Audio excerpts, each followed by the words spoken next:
The views and opinions expressed on this program are not necessarily those of this station, JVC Broadcasting Management, or its sponsors.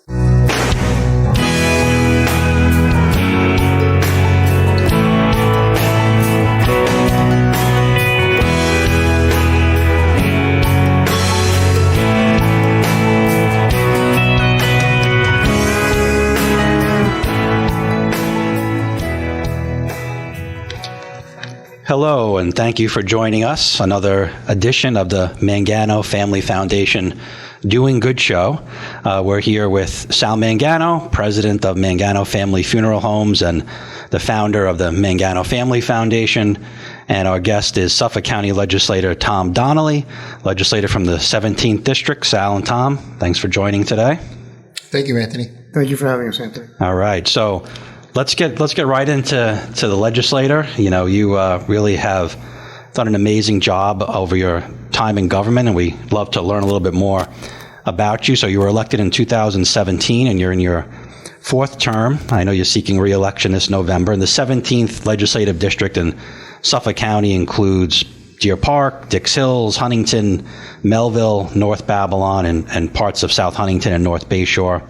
So kind of taking it, you know, way back, you're a lifelong resident of Deer Park, graduated Deer Park High School in 1984. Sal, I think, was at Toys R Us during that time.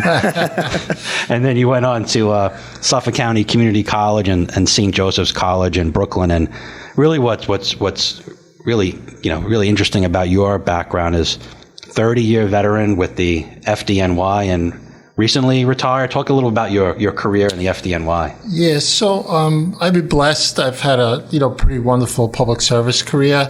Always wanted to be a firefighter from a very young age. My dad was a retired FDNY lieutenant.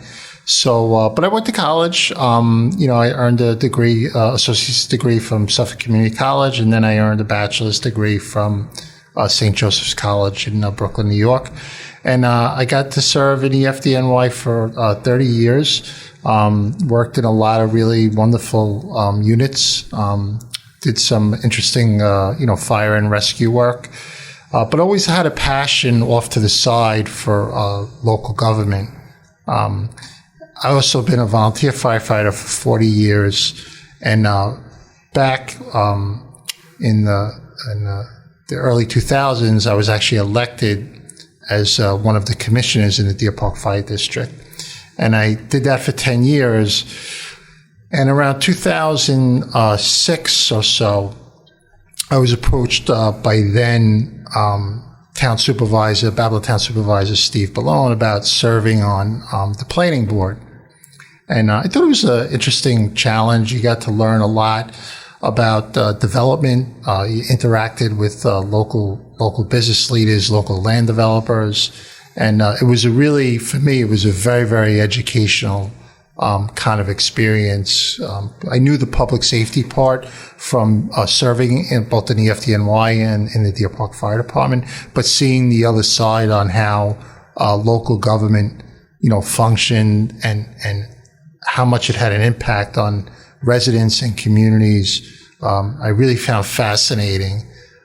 So in 2011 or 2010 into 2011, there was an opening on the Babylon Town Council, and I was selected to run for a councilman in Babylon, and I got to serve 2 terms as a Babylon Town councilman. Again, kind of continuing the practical part of local government, where you really interact with residents on every issue, from public safety to local infrastructure, quality of life issues, personal issues that families are going through, where you can, try and lend some help and support, helping folks access different levels of government, whether it's a Medicaid issue, a veterans issue.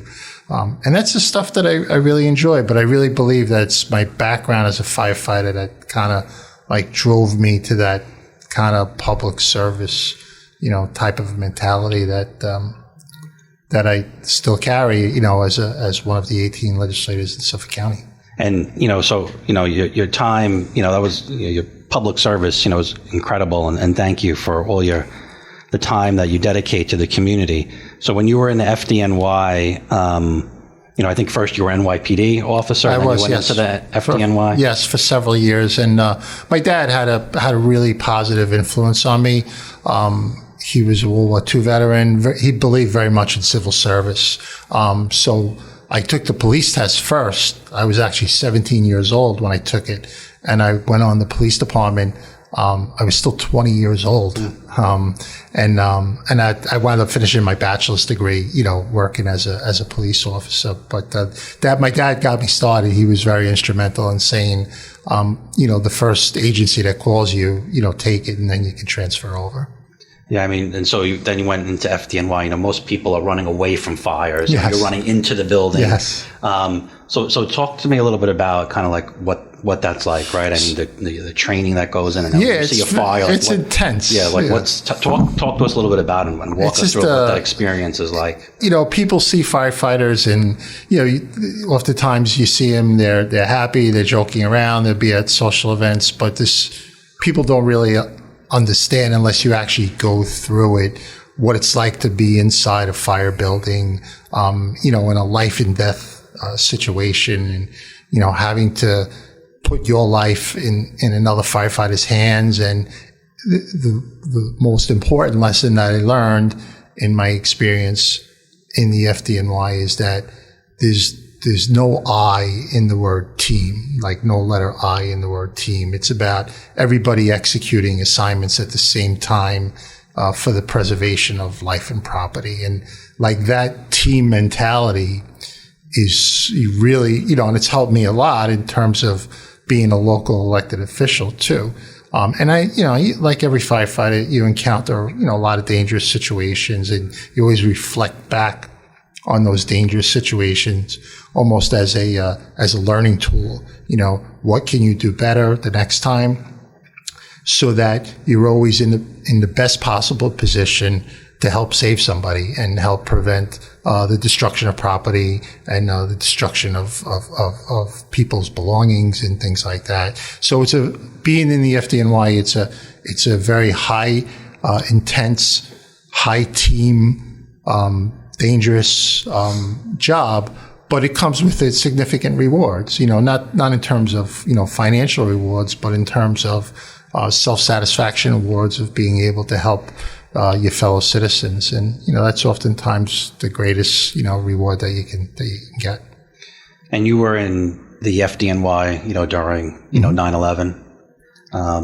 Can you kind of talk a little bit about that? Because I really want to, we always say, like, let's never forget, right? I mean, we don't ever want to kind of forget the tragedy that happened that day. So families. I'll just walk you through my reflections, and it's one of kind of. Like in every generation, I think, in our nation's history, there's always a significant event that occurs in a generational period. So for most of my generation, I think 9/11 was that event. Certainly it changed the way we live. It changed our country, the world as a whole, when, the forces of evil showed up at our doorstep. And very much like when Pearl Harbor was attacked, it mobilized the nation on everything, not just the military component, which is clearly the most critical, but people helping others, helping their neighbors, doing stuff for victims, for responders, and then helping to rebuild the nation. So, for many folks like me, police, fire, EMS, I use this kind of metaphor. I think it's accurate, though. I think it's an accurate metaphor. When the forces of evil showed up on that sunny Tuesday morning in 2001, they were met with the best of humanity. And, firefighters, police officers, EMS, civilians, they conducted, this is actually true, this is very true, they conducted the largest civilian rescue operation not seen since the British had to evacuate from there's the movie that's based on it when the British civilian boats came over. Dunkirk, I'm sorry. Since the evacuation of British soldiers in Dunkirk. So 25,000 people were saved that morning, but 343 FDNY firefighters, 37 Port Authority police officers, and 23 New York City police officers. They gave their life at the altar of freedom that morning, and that's the piece that we have to. That and the thousands of civilian deaths that you say we can never forget. So I think that's like the message that I always try and give. And so my girls, I have 3 daughters. They were all very school age. One was in 1st grade, the other was in 3rd grade, and the youngest was, I think, in pre-K. So they remember that event. So that event is kind of like drilled into their head, but it's made them better citizens as well. And I really believe that it's made them kind of caring. My wife is a registered nurse, and she was involved in the Girl Scouts for many years. They all were Girl Scouts, and all the right things that we want our society to be is kind of what they are. So, I'm very proud of the work that they've done. But I think I tried to kind of encapsulate or, the feeling that I feel. And I think I speak for most of my generation, that you can never forget. Everybody just did their part. And the greatest attack on American soil since Pearl Harbor was met by extraordinary bravery and selflessness and sacrifice. Yeah, and we're still seeing, a lot of the health effects today. Oh gosh, yeah. I mean, it's just unbelievable to see what people are going through with different cancers and things like that. It has swallowed so many people on so many different levels, so many different illnesses, and the mental health part of it, the physical part of it, and it's similar to, like I said, I keep equating it a little bit to Pearl Harbor, but it's just one of those events that's going to be etched in the memory and the consciousness of this country long after we're all gone. Yeah. And, so FDNY and also, volunteer in your local community in the fire department, Deer Park Fire Department volunteer, captain of Engine Company 2, was fire commissioner for 10 years and still an active volunteer. Talk a little bit about that. And I mean, it's just incredible, to go from one, working FDNY and then, on the weekend, just sitting there or days off, getting called to fires in the local community. It's kind of always been embedded in me. It's it's a labor of love, being a firefighter. But, I grew up in Deer Park, with Sal.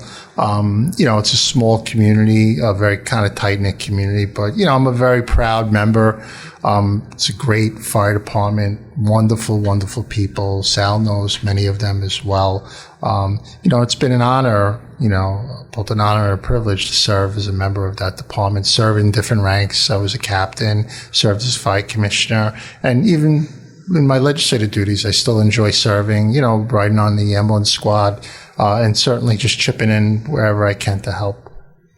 Yeah, that's amazing. So, I know you mentioned before about, how you kind of got into the political world and governmental world, but, just talk about that one more time, right? So you're FDNY, you're literally, putting your life on the line to help others. And, now you get involved in the local community and the world of Suffolk County politics, and kind of talk a little bit about, again, like what drove you to run for office and kind of continue to go from one office to another, and, what's kind of your calling? So it was kind of like an evolution, I think. Like, I always had an interest in not so much local government, but in government, and not too much politics, maybe from a historical perspective a little bit. But me and my wife were very involved in the Deer Park community, and as just like Sal is as well. My wife was a Girl Scout leader. She was on the PTA. At the time, I was a fire commissioner, and I was coaching soccer. I was helping out on the soccer board, doing fundraising, and they were building, or the concept of Tanger Outlet, which you're very familiar with in Deer Park, was kind of just being born. So there was some public safety stuff that was concerning, access and egress, things of that nature. And I went to, and I knew Supervisor Ballone a little bit just from some of the 9/11 stuff, because as you know, as a councilman now in Babylon, the town of Babylon community as a whole was hit incredibly hard. 46 members of the town of Babylon were killed on September 11th, and former councilman Ellen McVitie with the town of Babylon Families Association put up a beautiful, beautiful monument that we gather at every year. And I was involved with Councilwoman McVitie. And that's open year round. So when you go to the beach in the summer, and it's extraordinary. You should stop by there. I tell everybody, it's an important place to go to just reflect. And, the work that went into that, so many people, Ellen was really former Councilman Ellen McVitie was really the leader of it, but the families were involved. Local, the firefighters were involved. And I got to know Supervisor Ballone a little more, and he had kind of approached me and said, would you be interested in serving in my government as a appointed member of the town planning board? And again, like I said earlier, it sounded like an interesting kind of assignment, and so I took it. And I got to learn a lot. I think it was really a great education about local government for me, and it was wonderful people to serve with. The gal who was the chairwoman at the time, her name was Pat McMahon, and she was a real high-level executive for at the time Grumman Aerospace. Very knowledgeable. She was a lawyer, very, very knowledgeable woman, and so I did that for several years, and then when there was an opening, they approached me and said, "Hey, we're looking for somebody. Would you want to screen?" So there was other people that were interested. So I went to the screening, and we talked about a variety of issues with the screening committee. How you viewed stuff, and when it was all said and done, they had selected me to run, and then I got to serve with now Supervisor Rich Schaefer. Just when we talk about stewardship and leadership and words like, integrity and character and what it means to be a leader, both politically and non-politically, Rich he sets the standard, I think, for what we want government leaders to kind of be and look like. There's a lot of really, really ugly partisanship right now. We're living in a very kind of volatile time. I think everybody agrees with that. But through it all, Rich is kind of just like that. He's like if you're out, in the ocean, he's kind of just like the beacon, that keeps everybody on course, And so I learned a lot serving with him on the town board, a lot about local government, a lot about trying to deal with people who have opposing views that you might have, and about focusing on the issue at hand. And the one thing that I learned, particularly as a councilman, is that when you're speaking to a resident and they're talking to you about an issue, whatever the issue is, whether it's a public safety issue, a raccoon in the backyard, a broken curb, the drainage pipe is clogged, the street light is out, that issue is the most important thing to them at that moment. So and I tell this to my daughters too, who are kind of just starting out in their public service career, that empathy is still a good skill to have.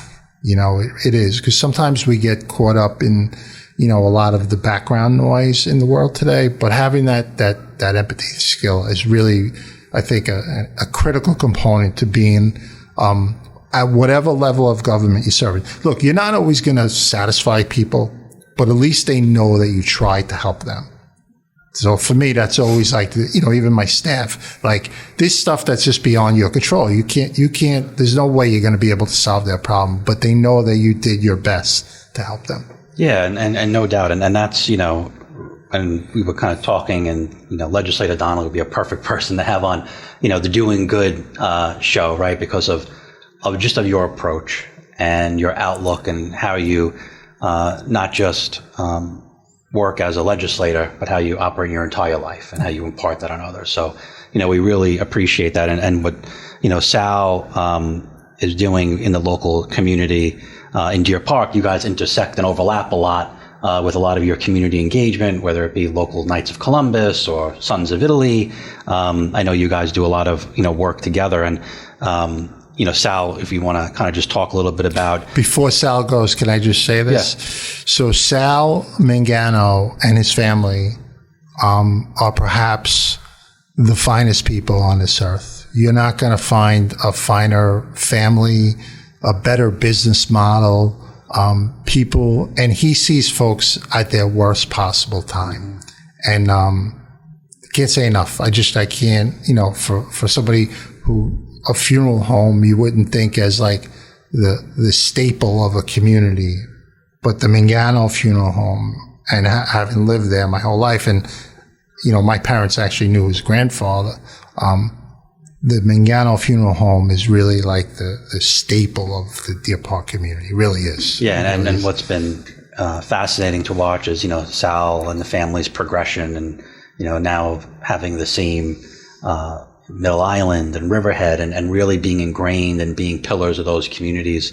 That's kind of what we look to highlight, right? And they have a recent scholarship that they teamed up with the Dixills Fire Department. You awarded, what was it, $1,000? $1,000 scholarship, yes, to one of the members of the Dixills Fire Department who's going on to college. She's actually becoming a doctor. She's she rides the ambulance, and I believe she's also a firewoman as well. And the department, the Dixills Fire Department, selected her as our scholarship recipient of this year. Yeah, that was great. I know you were crisscrossing Suffolk County with in North Babylon and Riverhead Senior Centers. I know you supported for Valentine's Day. You were giving the scratch-off tickets. I mean, but seniors, what senior doesn't love a scratch-off ticket? Absolutely. That was very much appreciated, I know, by them. And I know you have some paper shredding events, coming up. I think at Deer Park and Riverhead, right? Yes. We have a paper shredding event in Deer Park, which is the May 4th. May 5th in Deer Park, and May 4th in Riverhead.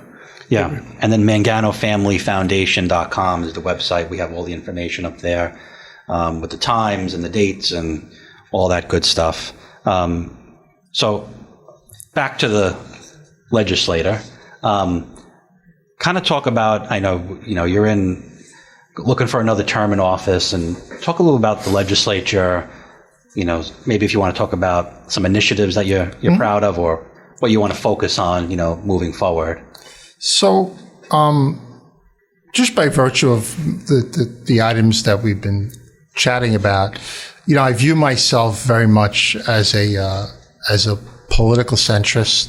The ability to work with both parties, and I've enjoyed support from a vast array of political people on both sides of the aisle. Which is good because it helps to kind of move the needle, so to speak, in terms of getting stuff done. And, some local initiatives, clearly, local infrastructure in Deer Park, that we've been working on with Supervisor Schaefer, to revitalize Deer Park Avenues. Been a priority for the last couple of years, working with,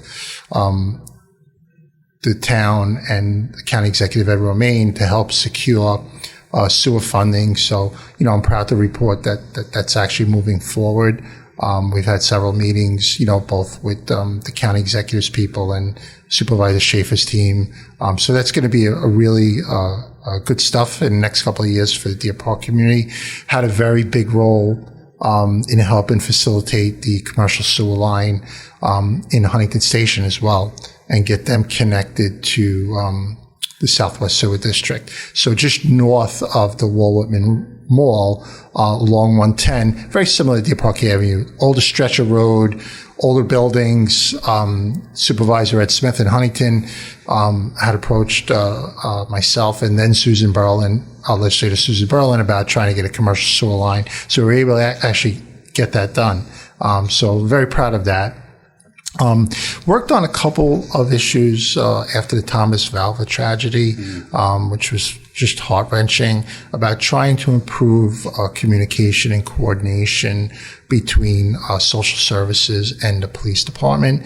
And we did, with then Police Commissioner Jerry Hart, we worked on a program where we were actually able to get social workers, county social workers, embedded in like the special victims unit in the police department. I'm like really, really happy that we've been able to do that, because we never want to see something like that happen again. And those kinds of issues, like for me, are the most important. It's the public safety, the social service, and so that everybody has the ability to kind of live their life in safety and security and prosper in the way that they want to prosper at the local level. So I'm in my fourth term. I'm running for my fifth term.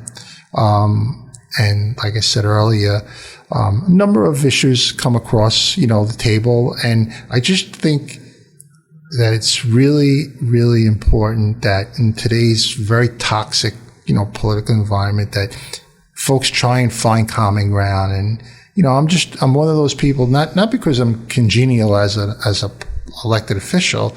It's just the ability to be able to get along with people, and find common ground where you can, find some good resolutions, and, all parties are kind of happy about it. Yeah, and there's no doubt about it. And I think, people appreciate that. They really do appreciate that. And, talk a little bit about, what committees do you sit on? And you do like a lot of kind of fire? Yeah, I do. I have a pretty diverse kind of background on committee assignments. I've been in the body now for several years. So I've sat on human services. I've sat on government operations. Currently, right now, I sit on the Budget and Finance Committee, which is very important. I sit on the capital project committee for the county, which is important. I sit on the Fire Rescue and Emergency Service Committee, the Public Safety Committee, and still the Human Service Committee. So that's a pretty kind of diverse, set of committee assignments.